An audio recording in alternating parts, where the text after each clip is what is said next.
How hard is it for everyone everywhere to come together and pray?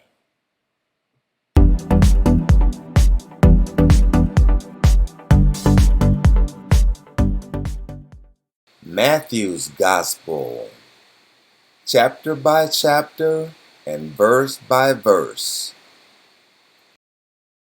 Welcome to Life is One Day at a Time.com.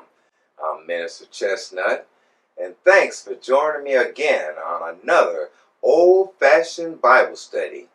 We're in Matthew, the Gospel of Matthew, chapter 6, going into chapter 7, where we go into who's the judge. We know God is the judge.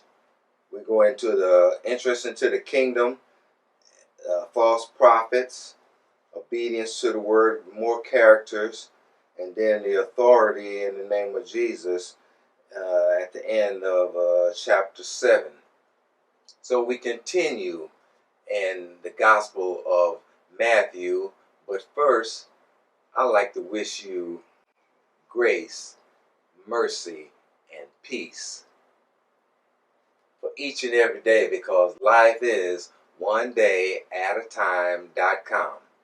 We continue in Matthew chapter 7, verse 15. Wait, where did we stop at the last time? Oh, let's go back. Go back to verse 12. We start in Matthew chapter 7, verse 12. Therefore, all things, whatever ye would that man should do to you, do ye even so to them. For this is the law and the prophets. Now, when we're talking about the law and the prophets, what's he's talking about? Now, we know the children of Israel was given the law when they came out of Egypt from being in bondage. It was a lot of laws, but basically, you know, the 10 laws that you should do or should not do. Verse 13. Enter ye in at the strait gate, for wide is the gate, and broad is the way that leadeth to destruction, that them which go in thereat. Because strait is the gate, and narrow is the way which leadeth into life, and few there be that find it. What is he talking about? He's talking about the way of the world is a wide road you can travel down, but it will lead you to destruction. But the narrow gate, the way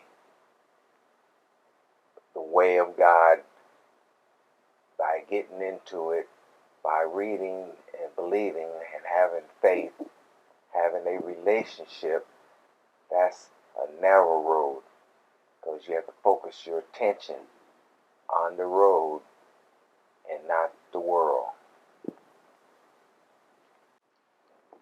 Verse 15. Beware of false prophets that come to you in sheep's clothing, but inwardly they are ravening wolves. You will know them by their fruits. Don't read over that. You'll know them by their fruit. Do men gather grapes of thorns or figs of thistles? I mean, you got to watch what they say. They be tossing up apples and oranges on you. Verse 17.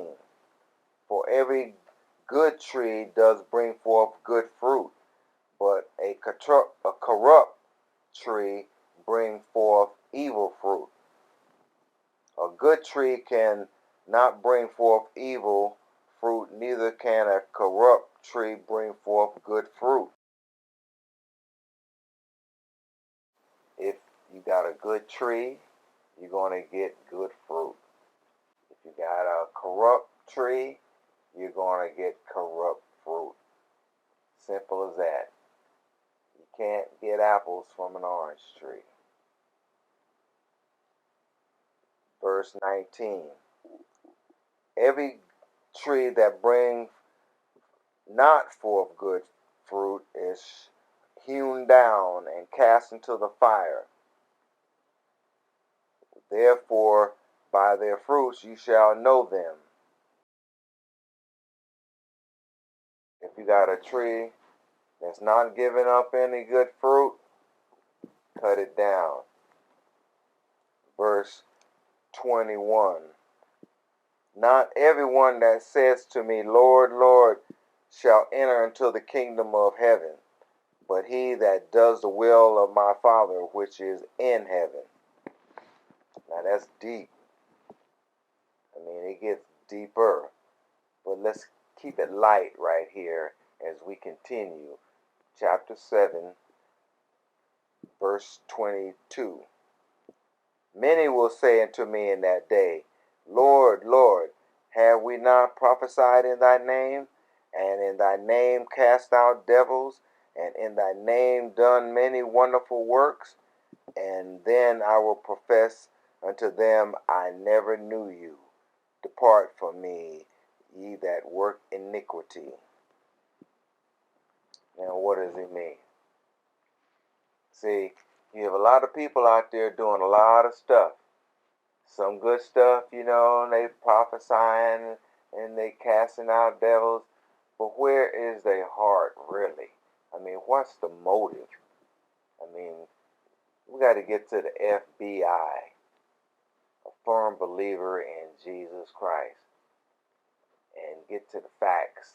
Because if your motive isn't correct, let's go back to what he says, that those who will make it, but he that does the will of my Father which is in heaven. You have to do the will of God. So if you're out here doing stuff for yourself, hey, it don't count. Verse 24. Therefore, whosoever hears these sayings of mine and does them, I will liken him unto a wise man which built his house upon a rock.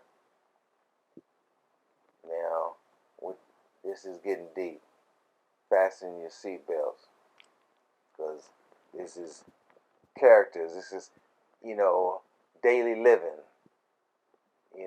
It's not just a one-time thing. This is how you live, a lifestyle, okay? Let's read that again. Therefore, whosoever heareth these sayings of mine and does them, I will liken him unto a wise man which built his house upon a rock. Verse 25. And the rain descended, and the floods came, and the winds blew, and beat upon that house, and it fell not, for it was founded upon a rock. So what does that mean? Hey, that means you have to get into his word. Get that foundation down. So when the circumstances of life come to beat you down, you'll be able to stand. Verse 26. And everyone that hears these sayings of mine and does them not shall be likened to a foolish man which built his house upon the sand. And the rains descended, and the floods came, and the winds blew and beat upon that house, and it fell, and a great was the fall of it. I mean, that was a major collapse. Verse 28. And it came to pass, when Jesus had ended these sayings, the people were astonished at his doctrine, for he taught them as one having authority, not as the scribes. Now, the things that they heard, like I said, the people were astonished, because, the scribes and the Pharisees and the people who were in head of the church, they was not teaching them that stuff. But the stuff that Jesus has, hey, he has the right stuff. And the people, they received it. Why? Because he had the authority, and it was in his voice. He was the man. And then he came down from the Mount Olive, and what happened? We're getting into chapter 8. And then when he was come down from the mountain, a great multitudes followed him. And behold, there came to him a leper, and worshipped him, saying, Lord, if thou wilt, thou canst make me clean. Now, he asked him a question, but he made a statement. To do it. He asked if he was willing to do it. And Jesus put out his hand and touched him, saying, I am willing, be cleansed. And immediately his leprosy was cleansed. And Jesus said unto him, See, thou tell no man, but go thy way, and show thyself to the priest, and offer a gift that Moses commanded for a testimony unto them. Now the custom in that day was to, if you were a leper and you got cleansed by some miracle, which this man had just happened, immediately he was healed. He had to go show himself to the priest. The priest would check him out, and then he would offer a gift, because he had a great blessing just bestowed on him from God. That's what Moses commanded. That's referring back to the law. This is the law proclaimed. Told him not to tell no man, but that's kind of hard to do when you just received the miracle. Verse 5. And when Jesus was entered into a Capernaum, there came to him a centurion, beseeching him, saying, Lord, my servant has be at home sick of the palsy, grievously tormented. And Jesus said unto him, I will come and heal him. And the centurion answered and said, Lord, I'm not worthy that thou should comest under my roof, but speak the word only, and my servant shall be healed. Now that was deep. Don't read over that. This was a centurion. He was an officer of the Romans, but he had heard about Jesus, and he knew that Jesus, all he had to do was say a word, and his servant would be healed. Verse 9. For I'm a man under authority, and I have soldiers under me. And I say to this man, go, and he goes, and to another, come, and he cometh. And to my servant, do this, and he does it. And when Jesus heard it, he marveled, and said to them that followed, Verily I say unto you, I have not found so great faith, no, not in Israel.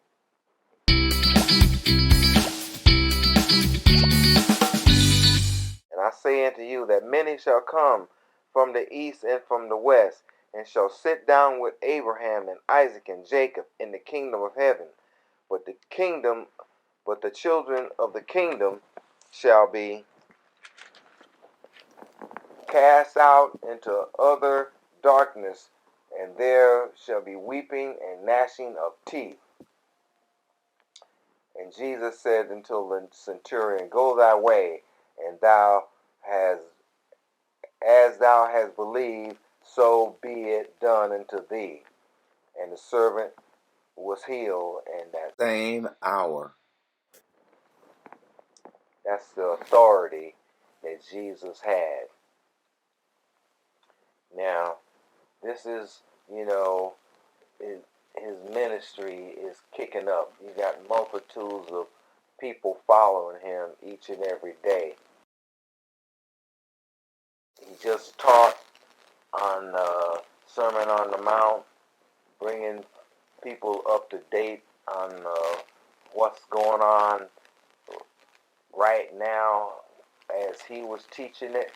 And now you see he's healing. He's healed a leper, and he just healed a centurion servant just by saying a word.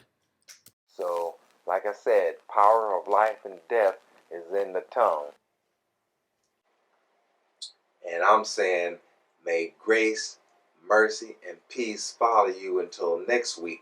Well, we'll pick it up here in chapter 8, where the kingdom is proclaimed, and soon the king will be proclaimed. I'm Minister Chestnut. I'll see you next week on Life is One Day at a Time.com.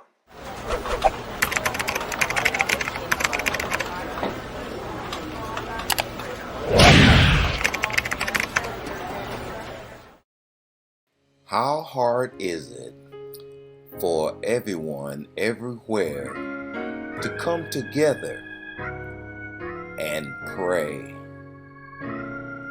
Stop, take a minute, pray, rejoice. Don't forget, Life is One Day at a Time.com comes on every week with Minister Chestnut, live and in living color. So be there every week, because Jesus is our rock.